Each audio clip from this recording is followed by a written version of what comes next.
Question suivante. Assalamu alaikum. Qu'Allah vous préserve et vous récompense, cher.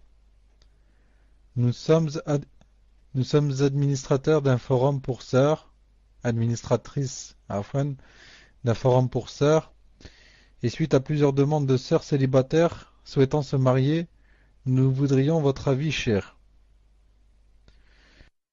concernant l'ouverture d'une rubrique prévue à cet effet. Cette rubrique qui serait privée, seules les sœurs souhaitant se marier ou connaissant un frère qui souhaite se marier pourraient y accéder. Elles auront accès à la lecture seulement, personne ne pourra poster sauf nous. C'est quelqu'un Si quelqu'un a une annonce à mettre, alors elle devra nous contacter. Une fois que nous nous serons assurés de la conformité de celle-ci, nous la mettrons en ligne. L'annonce en question ne devra pas être trop détaillée, l'essentiel suffira, comme par exemple l'âge, l'origine, etc. Nous pourrons définir les critères plus tard. Nous ne préciserons pas de qui est l'annonce. Ainsi, une sœur intéressée nous le signale et nous la mettons en contact avec l'auteur de l'annonce en question. Ceci pour éviter le contact trop simple et multiple. Bien évidemment, dans le règlement, nous ne tolérerons pas, nous ne tolérerons aucun débordement et nous nous désolidarisons si l'une des sœurs emprunte une voie illicite par la suite. Nous mettons des rappels et je propose que cela soit le cas aussi dès que nous mettons des personnes en contact. Tfadal Cheikh. Mon avis, Allah subhanahu wa ta'ala a'lam, c'est seulement mon avis.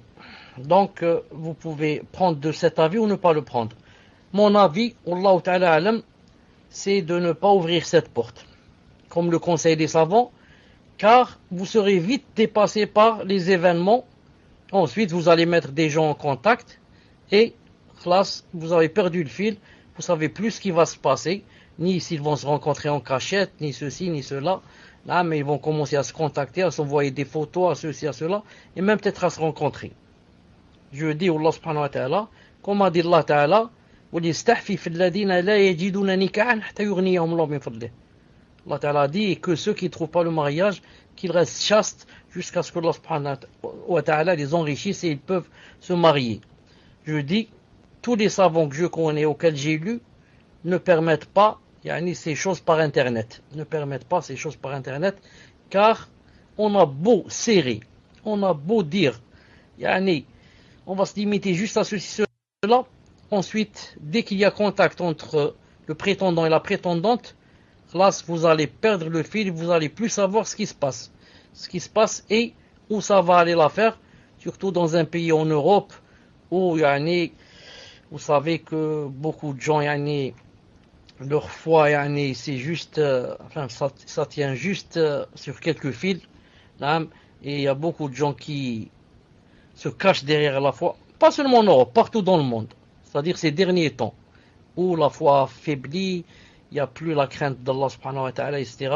Donc je conseille, Allah subhanahu wa ta'ala, c'est toujours mon avis, de ne pas ouvrir cette porte, mais par contre, celui qui veut marier, si c'est une femme, elle demande à son mari qu'il lui cherche quoi?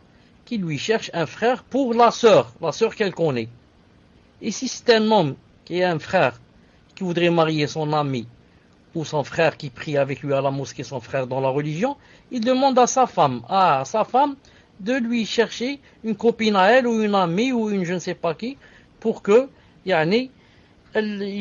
pour qu'il envoie lui son ami chez les parents de celle-là pour lui demander sa main. Et comme ça. Mais pas Internet, je ne conseille pas. Wallahu ta'ala a'lam. Tfadlal.